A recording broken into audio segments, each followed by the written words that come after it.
ఇక మనం ఒకసారి డిస్ట్రిక్ట్ వైజ్గా కూడా మనం చూస్తే గనక ఏ రకంగా ఉన్నది 13 జిల్లాల్లో ఉన్నటువంటి అంశాలని ఒకసారి వీటికి సంబంధించి డిస్ట్రిక్ట్స్ వైజ్గా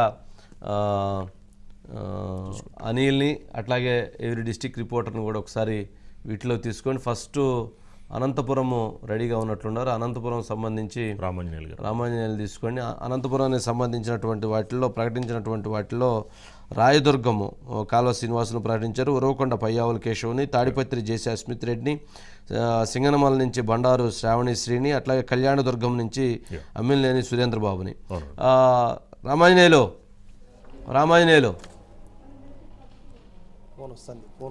రామాంజనేయులు ఏంటి ఓవరాల్గా మీకు సంబంధించి 5 అనంతపురము పార్లమెంటు పరిధిలో 5, రాప్తాడు సంబంధించి హిందూపూర్ పార్లమెంటు పరిధిలో ఉన్నటువంటి 4 అంటే రాప్తాడుకు సంబంధించి పరిటాల సునీత, అట్లాగే మడకశిర ఎంఈ సునీల్ కుమార్, అట్లాగే హిందూపూర్ నందమూరి బాలకృష్ణ, పెనుకొండ సవిత హిందూపూర్.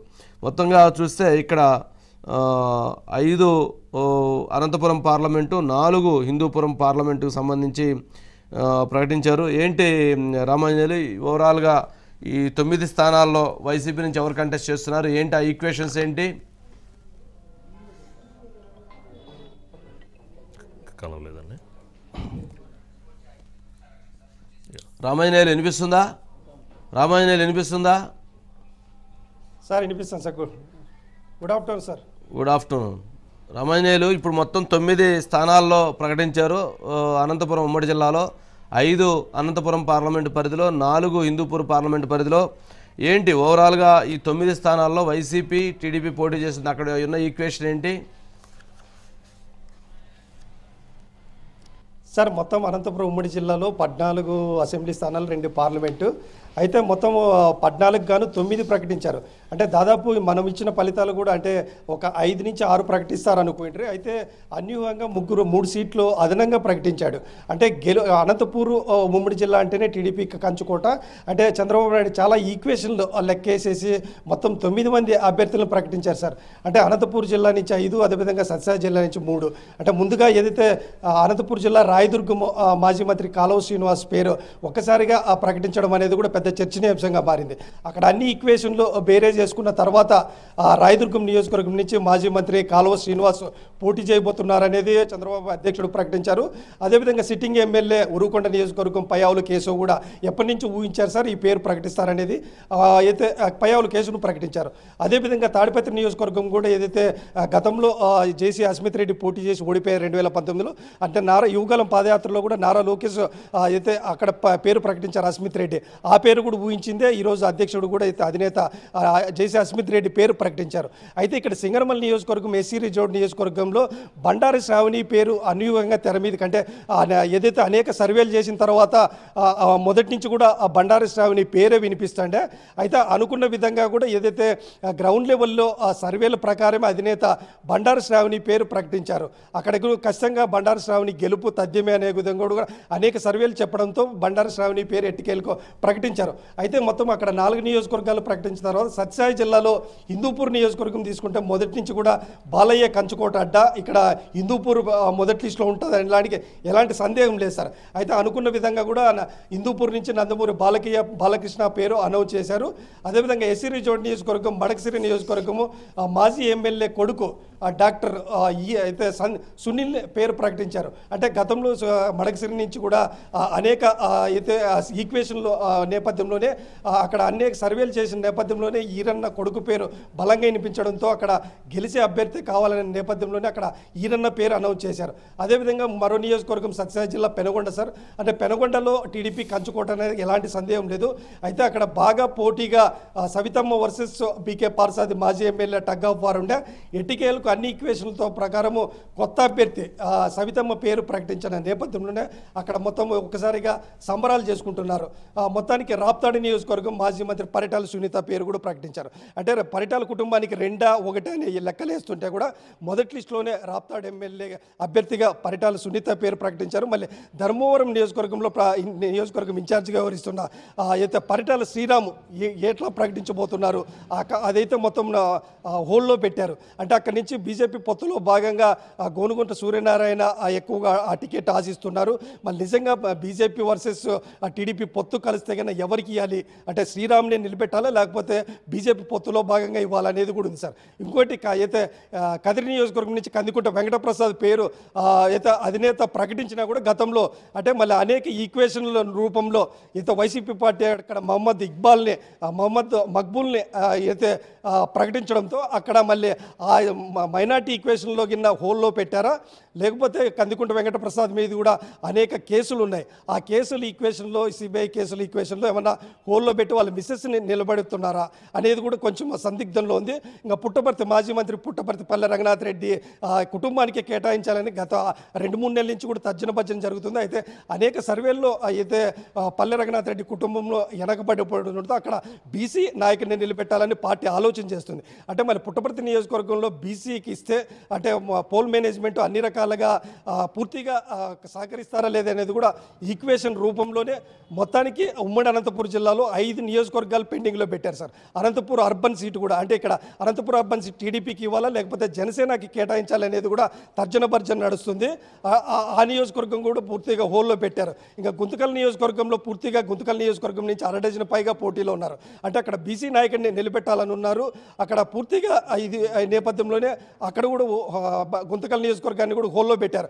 మొత్తానికి 9 నియోజకవర్గాలు ప్రకటించడంతో ఒక్కసారిగా టీడీపీలో కూడా మంచి జోస్ ఉంది. ఖచ్చితంగా అనంతపురం ఉమ్మడి జిల్లాలో 14 నియోజకవర్గాల్లో క్లీన్ స్వీప్ చేసే విధంగా ఇది ఉంది. అదేవిధంగా కొంతమంది అయితే మన హిందూపూర్ నియోజకవర్గంలో కొంతమంది బాలయ్య కార్యకర్తలు కానీ అభిమాన్స్ ఉన్నారు సార్. వాళ్ళని అడిగి తెలుసుకుందాం.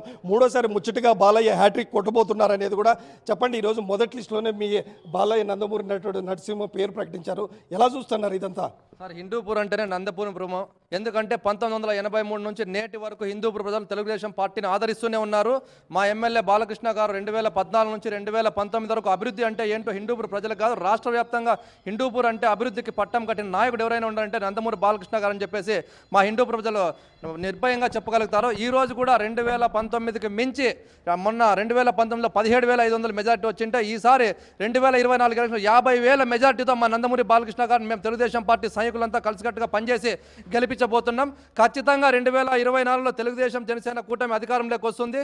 హిందూపూర్ని రాష్ట్రంలోని అగ్రగామిగా తీర్చే బాధ్యత మా నందమూరి బాలయ్య గారు తీసుకుంటామని చెప్పేసి మేము నమ్మకంగా తెలుగుదేశం పార్టీ సైనికులుగా విశ్వసిస్తున్నాం సార్. చెప్పండి కందికుంట అంటే ఈరోజు బాలయ్య మొదటి లిస్టులో ఉంటుందని మీ అందరికీ తెలిసిందే. అయితే 3వ సారి ముచ్చటగా హ్యాట్రిక్ విజయంలో ఎలాంటి పాత్ర పోషిస్తున్నారు? అసలు హ్యాట్రిక్ విజయం సాధిస్తారా? హిందూపురం అంటేనే నందమూరిపురం. స్వర్గీయ శ్రీ నందమూరి తారక రామారావు గారు ఏదైతే 3 సార్లు ముచ్చటగా ఎమ్మెల్యేగా గెలిచి రాష్ట్రానికి ముఖ్యమంత్రి అయ్యారో అదేవిధంగా ప్రియతమ శాసనసభ్యులు శ్రీ నందమూరి బాలకృష్ణ గారు 3వసారి 50,000 చిలుకు మెజారిటీతో హిందూపురం నుంచి గెలవబోతున్నారని చెప్పేసి ఈ సందర్భంగా తెలియజేస్తున్నాం. సార్ ఇది సార్ అంటే మొత్తం ఏదైతే ఈ 9 స్థానాలు ప్రకటించిన నేపథ్యంలోనే ఇటు హిందూపూర్లో కూడా మరోసారి భారీ హ్యాట్రిక్ విజయం సాధిస్తారని లేకపోతే కార్యకర్తలు ఆశాభావం వ్యక్తం చేస్తున్నారు. రామాంజనేయులు మొత్తం 5 అనంతపురం పార్లమెంట్లో 4 హిందూపురం పార్లమెంట్లో ప్రకటించారు కదా. అందులో ఎవరైతే రాయదుర్గం అనంతపురం ఇప్పుడు కాల్వ శ్రీనివాసులు టీడీపీ క్యాండిడేటు అక్కడ వైసీపీ ఇన్ఛార్జిగా అంటే మెట్టు గోవిందరెడ్డిని ప్రకటిస్తున్నట్లున్నారు. ఏంటి అక్కడ ఈక్వేషను? అట్లాగే వరవకొండ పయ్యావుల కేశవు అక్కడ విశ్వేశ్వరరెడ్డి క్యాండిడేట్గా ఉన్నారు ఎమ్మెల్యే. అట్లాగే తాడిపత్రి జేసీ అస్మిత్ రెడ్డి పెద్దారెడ్డి, సింగనమల బండారు శ్రావణిశ్రీ వీరాంజనేయులు ఇన్ఛార్జిగా ప్రకటించారు వైసీపీ. కళ్యాణదుర్గం అమ్మలేని సురేంద్రబాబు, తలారి రంగయ్య. ఏంటి ఈ పార్లమెంట్లో వీళ్ళ 5గురి మధ్య ఏం యుద్ధం జరగబోతుంది? ఎటువంటి ఈక్వేషన్స్ ఉండేటువంటి అవకాశం ఉంది? సార్ మీరు అన్నట్టు ముందుగా రాయదుర్గం చూసుకుంటే కన్నా మాజీ మంత్రి కాలువ శ్రీనివాస్ వర్సెస్ మెట్టు గోవింద్ రెడ్డి. అంటే ఇక్కడ మొత్తం ఏదైతే ఇటు బీసీ తీసుకున్నారో అటేమో ఓసీ తీసుకున్నారు. ఈ నేపథ్యంలోనే ఇక్కడ ఖచ్చితంగా కాలువ శ్రీనివాస్కి మంచి పట్టు ఉంది. ఖచ్చితంగా మూడోసారి అంటే ఆయన 2014లో బాగా అభివృద్ధి చేసిన ఈక్వేషన్లో అంటే కాపు రామచంద్ర రెడ్డి మీద సిట్టింగ్ ఎమ్మెల్యే మీద అనేక అవినీతి ఆరోపణల నేపథ్యంలోనే సీఎం జగన్మోహన్ రెడ్డి మెట్టు గోవింద్ రెడ్డిని తెర మీదకి తీసుకొచ్చారు. అంటే మెట్టు గోవింద్ రెడ్డి గతంలో టీడీపీ హయాంలో పనిచేశాడు ఎమ్మెల్యేగా, అదేవిధంగా ఏఐసీసీ పరిశ్రమల చైర్మన్ గా కూడా ఆయన ఉన్నాడు, కొనసాగించారు మాజీగా. అయితే వీళ్ళిద్దరి మధ్య ఈక్వేషన్లో చూస్తే కన్నా ఖచ్చితంగా కాలువ శ్రీనివాస్ టీడీపీ జనసేన వేవ్ ఉండడంతో అక్కడ ఖచ్చితంగా అధినేత అన్ని లెక్కలు వేసిన తర్వాతే కాలువ శ్రీనివాస్ పేరు ప్రకటించారు. అక్కడ విజయం తథ్యం అనే నేపథ్యంలోనే అన్ని ఈక్వేషన్లు కోడీకరించిన తర్వాత అక్కడ టీడీపీ ఖచ్చితంగా గెలవబోతుంది సీట్ అనేది కూడా మాజీ మంత్రి కాలువ శ్రీనివాస్ను ప్రకటించారు సార్. ఇంకా ఉరుకొండ నియోజకవర్గం చూసుకుంటే కన్నా ఏదైతే పయ్యావుల కేసుకు ఆపోజిట్గా విశ్వేశ్వరరెడ్డి ఉన్నారు. అంటే విశ్వేశ్వరరెడ్డి అంటే లిస్ట్ అఫిషియల్గా ప్రకటించకపోయినా ఆయనే పోటీ చేయబోతున్నారు అనేది అందరికీ తెలిసిందే. అయితే సీనియర్ లీడరు అదేవిధంగా మంచి పట్టున్న ఏదైతే పయ్యావుల కేసు ఖచ్చితంగా అంటే అక్కడ ఒక సెంటిమెంట్ కనిపిస్తుంది సార్ ఉరుకొండ నియోజకవర్గం. అంటే ప్రతిసారి 5 ఏళ్ళకి ఒకసారి అభ్యర్థిని మారుస్తున్నారు. అక్కడ ఒక సెంటిమెంట్ లాగా కనిపిస్తుంది. ఆ సెంటిమెంట్ని బ్రేక్ చేసే విధంగా అయితే పయ్యావుల కేసు సీనియర్ లీడర్ని అక్కడ మరోసారి రంగంలో దించారు. ఈసారి ఖచ్చితంగా ఆడ విశ్వేశ్వరరెడ్డి వైసీపీలో వర్గపోరు ఉన్నది కాబట్టి మూడు వర్గాలుగా విడిపోయినారు. అక్కడ ఖచ్చితంగా ఆ పార్టీ విజయం సాధిస్తుందనే నేపథ్యంలోనే అక్కడ కూడా ఈక్వేషన్ లెక్కలే తీసుకొని ఖచ్చితంగా పయ్యావుల కేసును ప్రకటించారు సార్. ఇంకా తాడిపత్రి మీరు అన్నట్టు పెద్దారెడ్డి కుటుంబం వర్సెస్ జేసీ ఫ్యామిలీ అనేది ఇప్పటి నుంచే కాదు, గత 2014 నుంచి కూడా అక్కడ బాగా పోటీ ఉంది. అంటే ఈ ఈక్వేషన్లు అన్నీ కూడా ఏదైతే మున్సిపాలిటీలో ఏకైక మున్సిపాలిటీ గెలిచినది కూడా తాడిపత్రి సార్. అంటే ప్రభాకర్ రెడ్డి చాణక్యం అని చెప్పొచ్చు, టీడీపీ బలం అని చెప్పొచ్చు. ఇక్కడ ఖచ్చితంగా పెద్దారెడ్డి ఏదైతే వైసీపీ పార్టీ అరాచకాలు కానీ అంటే పెద్దారెడ్డి చేస్తున్న ఇది కానీ అవన్నీ కూడా కోడీకరించిన తర్వాత యువ నాయకుడు జేసీ అస్మిత్ రెడ్డి అంటే మంచి పరిశ్రమలు తీసుకొచ్చే క్యాపబిలిటీ, అదేవిధంగా మంచి క్యాపబిలిటీ ఉన్న జేసీ అస్మిత్ రెడ్డి కాబట్టి ఖచ్చితంగా ఆయనకి ఆ ఫ్యామిలీకి టికెట్ ఇవ్వాలి కాబట్టి జేసీ అస్మిత్ రెడ్డిని నిలబెట్టారు సార్. ఇంకోటి మీరు అన్నట్టు అమిలినేని సురేంద్రబాబు అన్యూహంగా తెర మీదకి తీసుకొచ్చారు సార్ టీడీపీ అభ్యర్థిగా. అక్కడ మొత్తం ఏదైతే ఉమామహేశ్వర నాయుడు వర్సెస్ మొన్నటి వరకు ఏదైతే ఉన్న హనుమంతరాయ్ చౌదరి మధ్య వర్గపోరు తారాస్థాయి ఉండడంతో అక్కడ పూర్తిగా అన్ని అనాలిసిస్ చేసుకున్న తర్వాత ఒక పారిశ్రామికవేత్త ఒక సౌమ్యుడు అనే నేపథ్యంలోనే ఖచ్చితంగా టీడీపీకి అక్కడ మంచి పట్టు ఉంది సార్ కళ్యాణదుర్గము. అందుకే ఏదో అమిలినేని సురేంద్రబాబుని తెర మీదకి తీసుకొచ్చారు. ఖచ్చితంగా ఆడ గెలిచే టికెట్ అన్నట్లు కూడా అనౌన్స్ చేశారు.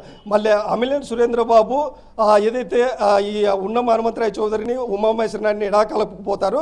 అదేవిధంగా వాల్మీకి సామాజిక వర్గం ఓటర్లు ఎక్కువగా ఉంటాడు అక్కడ. Talari Rangaiah sitting MP Anantapuram parliament MP నుంచి జగన్మోహన్ రెడ్డి అక్కడ కళ్యాణదుర్గం ఉషశ్రీ చరణ్ మంత్రి మీద అనేక అవినీతి ఆరోపణలు వచ్చిన నేపథ్యంలోనే ఖచ్చితంగా మంత్రికి అక్కడ టికెట్ ఇస్తే ఓడిపోతారనే లెక్కలేసుకొని ఖచ్చితంగా ఆమెను పెనగొడుకు పంపించారు. తలార్ రంగయ్యని ఇక్కడికి తీసుకొచ్చారు సార్. అంటే ఖచ్చితంగా ఆడ మళ్ళీ అమిలినేని సురేంద్రబాబు ఎలా చూపిస్తారు ఏంటనేది ఉంది సార్. అదేవిధంగా ఎస్సీ రిజర్వ్ నియోజకవర్గం బండారు శ్రావణి పేరు మొదటి నుంచి కూడా అంటే అన్ని సర్వేలు కూడా మొత్తము రాబిన్ శర్మ కానీ లేకపోతే అనేక సర్వేలన్నీ కూడా బండారు శ్రావణికి టికెట్ ఇస్తే ఖచ్చితంగా విజయం సాధిస్తారు అనే నేపథ్యంలోనే అక్కడ సిట్టింగ్ ఎమ్మెల్యే జొన్నలగడ్డ పద్మావతి ఆలూరు సాంబశివారెడ్డి మీద అనేక అవినీతి ఆరోపణలు రావడంతోనే అక్కడ జొన్నలగడ్డ పద్మావతిని కాదని వైసీపీ అభ్యర్థిగా ఎం వీరాంజనేయులు నియమించారు సార్.